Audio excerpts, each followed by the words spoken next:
Hi everybody. Today is Wednesday. It is Wednesday, my dudes. I'm on a roll. I'm trying to continue making content. And this is also a weird week because it's Thanksgiving week. Hopefully that means I will have free time to read. I'm hoping that I won't just spend it on my phone for 10 hours a day, but yeah, bad news, Chief. I am emerging from a slump. I traveled 2 weekends ago and I'm still in a funk. Like, I'm staring at my suitcase still on the ground. I still haven't finished doing my laundry. My dishes are piling up on my nightstand again, so I just got out of my rhythm. I need to get back on my rhythm. I'm thinking I also might go to my parents' house for a night and spend the night there for Thanksgiving. So I just want to get my life in order. I do have to work tomorrow from home, but I figured I'd take you on like a little week vlog, maybe like a half a week vlog. I left off my previous vlog talking about what I'm currently reading, but I will recap for you. I have 2 books going on at the moment, one nonfiction-ish and one fiction. It is Native American Heritage Month, so I'm buddy reading Growing Up Native American with my best friend Bonnie. These are essays and short stories written by Native Americans about what it's like to grow up Native American. Duh. And I'm also reading Fatebreaker by Victoria Aveyard, which is the final book in the Realmbreaker trilogy. Adoring it so far. I'll probably explain more what this is about later because I feel like I've been talking about this series all year, but I'm only 70 pages in. It's like 600 pages. It'll be a lot, but it'll be worth it. And it's the conclusion, so I know I'm gonna be emotional about it. This is the state of my nightstand. There's my suitcase I still have to put away. You can't really tell, but I cleaned up my bookshelf around that bottom corner because that's where I always film, so I have a lot of stuff that piles up, and these 3 shelves are my TBR, so I'm organizing them. But as I was going through them, I totally forgot that I own this. I have this and 2 others, but I found these like old, cute, massive storybook editions of some classics, so I have this one, Little Red Riding Hood and Cinderella, I think, but I just realized I own this copy of The Wizard of Oz. Obviously it's abridged. I went and saw Wicked last weekend, which that's a whole discussion we need to have, but I totally forgot that I own this, and this just feels so timely. And I really wanted to watch The Wizard of Oz before I went and saw Wicked, but didn't have the time. It's so pretty. I really want to read this. I think I will. So I'm gonna put this aside. I also forgot that I own a copy of The Polar Express, and this is my favorite Christmas movie, so I need to put this out and display it. Every single time I clean my room, I get distracted by organizing my bookshelves as a way to procrastinate, so I gotta keep going. Okay, well, I tried my darndest, but the only room that I cleaned is my bedroom, so I've decided to treat myself for doing the bare minimum by reading. So, I've got Bonnie on FaceTime. She's not there currently, but she's right here. I'm gonna read a little bit of our book out loud so we can discuss. And I'm probably gonna fall asleep after this.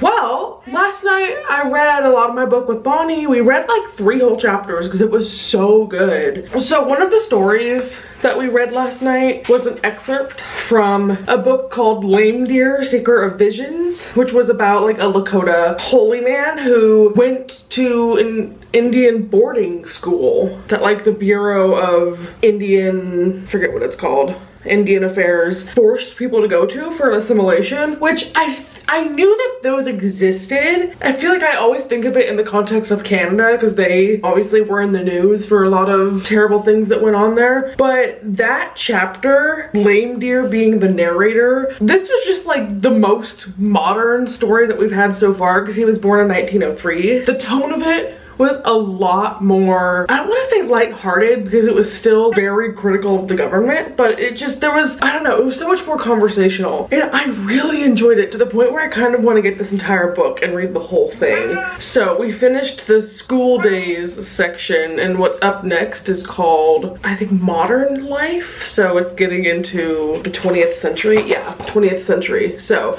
once we're done with that, then there's more stories from now. Gordo, what are you doing? I feel like today is such a flop already, which I know I shouldn't be thinking. If I have a bad morning, my whole day is gonna be ruined, but last night I went to bed, didn't take off my makeup. I was gonna do a Walmart grocery order and I fell asleep before I could do that. I didn't plug in my phone last night, so now I have 12%. I'm just very frustrated with myself. I just feel like a loser sometimes. I'm like, can I get my life together? Let me just take off my makeup while we're talking. It's just so difficult for me to find the self-control to go to bed at a pleasant hour. In the spirit of gratefulness, I am happy that I get to work from home today. During my lunch break, I can take a pause, do a little bit of a reset. I have plenty of time to make a nice breakfast, so I'll do that. Gordo was staring at me like, yeah, bitch, I would love some breakfast. There he is. There's lots to be grateful for. And it's Thanksgiving. Anyway, I'm thankful for you. I'm thankful that you're here. It's so funny because yesterday at lunch at work, we were talking about like side hustles we're all doing, because one of my coworkers does like app reviews, like gaming apps, and gets paid for like when she beta tests stuff. And she was like, we all have to have side hustles now because this salary isn't enough. And I was like, I'm so fortunate that I get to have a second income through this, even if it's like $300 a month. I'm leaning more and more toward, I think I want to do like a YouTube membership or a Patreon. I feel like a YouTube membership would be so much more easy and better integrated, but they take 30% of your income, which feels like a lot, dude. Because I think Patreon is like 10 or 12%. So I think it's gonna be a toss-up between whether I want to go to a new platform because I want more money or whatever. Can I help you? He's like, who cares? I'm hungry. 100% of my YouTube earnings goes straight to my student loans. So I've been very vigorous in trying to pay those off this year. I've paid like $5,000, which is a big chunk of my income. And then when I went to visit my sister in DC, she was like, you should not be going after your student loans that aggressively because the interest rate is so low on them. It doesn't even matter. You should just do the minimum payment. I don't know. I think I disagree because I don't want to pay more than I have to. Whatever. Okay, brushing teeth, going to work. Just wanted to update that this morning was a flop. Dude, I came into the kitchen to feed the cats. By the way, mess. Hate that for me. I didn't take my medicine last night. I keep doing this. Ugh. Are you hungry? Okay, come on. I actually had to do a fair bit of work today, so I'm at a pause. A while ago, I promised you a Wicked review while I fold my clothes. So I wanted to follow through on that. I went and saw Wicked, I don't know how many days ago, but I have had Dancing Through Life stuck in my head ever since then. And I was very skeptical going into Wicked because I just saw the stage version earlier this year, which I vlogged, and I was shook.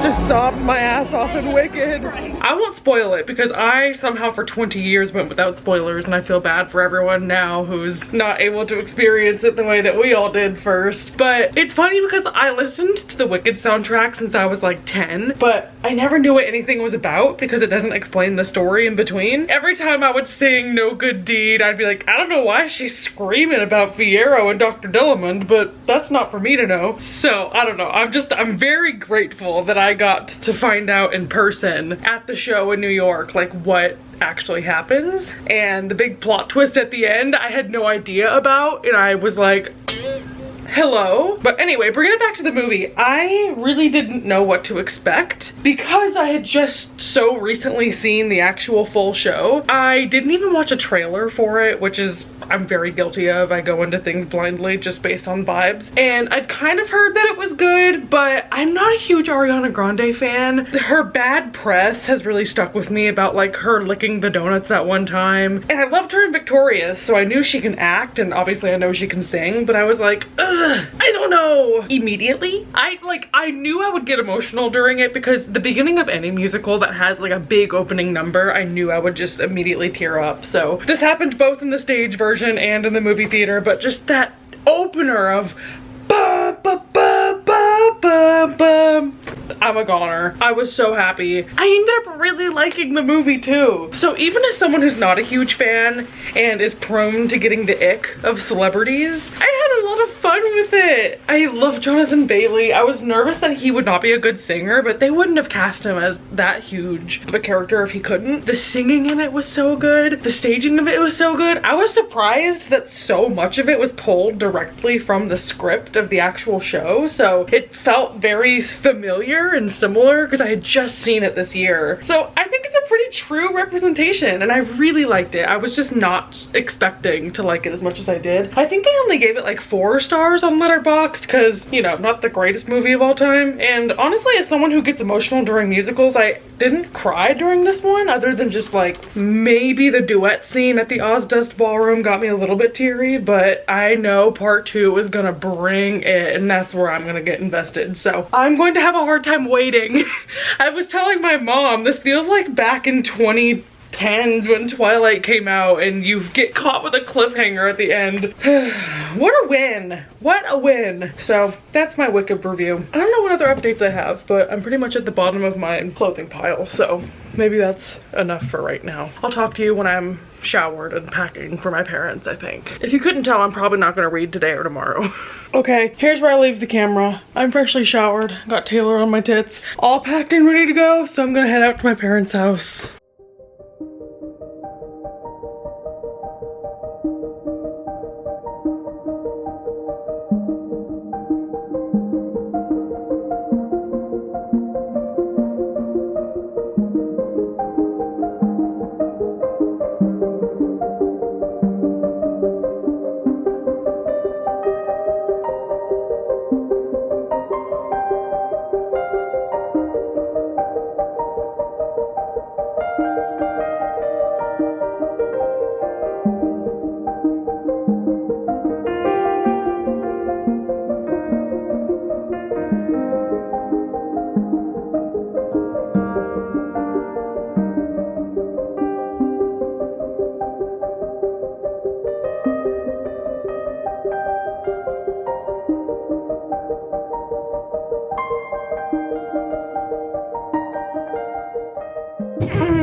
Good morning. It's 10 o'clock on Black Friday. I've been laying in bed for an hour and a half and watching YouTube short. Hi.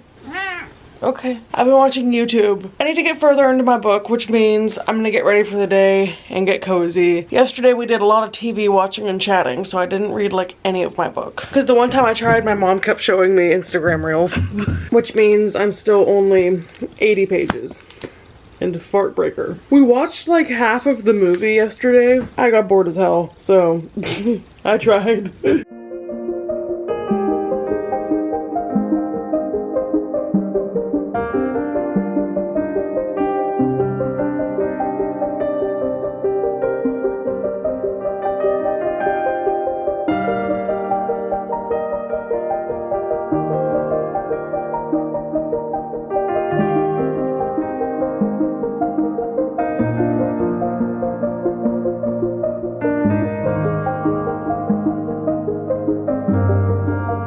Well, I feel like you're getting the real scoop into my life. I fell asleep last night right here, like this.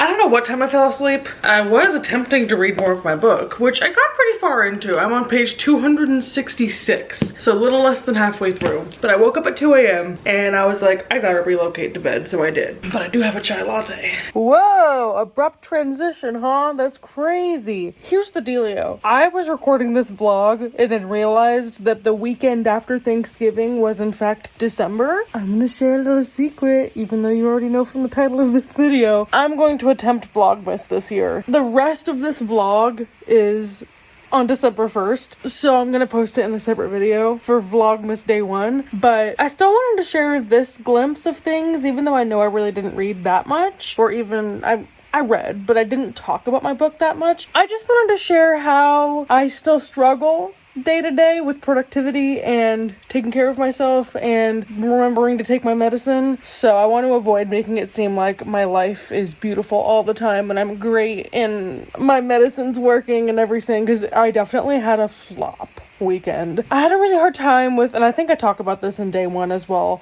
but I had a really difficult time feeling like I love sitting around and doing nothing, but then when I sit around and do nothing, I hate it. You know, the days that I had off for Thanksgiving, I had a really fun time laying around and sitting in bed, but then looking back on it, I'm like, damn, all I did was lay around and sit in bed. So that's why the clips were far and few in between. I kept being like, I need to get my life together and do this and this and this, but then I didn't. So more to come in my next video, which will be out tomorrow. Keep your eyes peeled. And if this ends up being like a 3-day venture, then I give up on Vlogmas, then we're gonna pretend it didn't happen. But we'll see. Wish me luck. Vlogmas is back.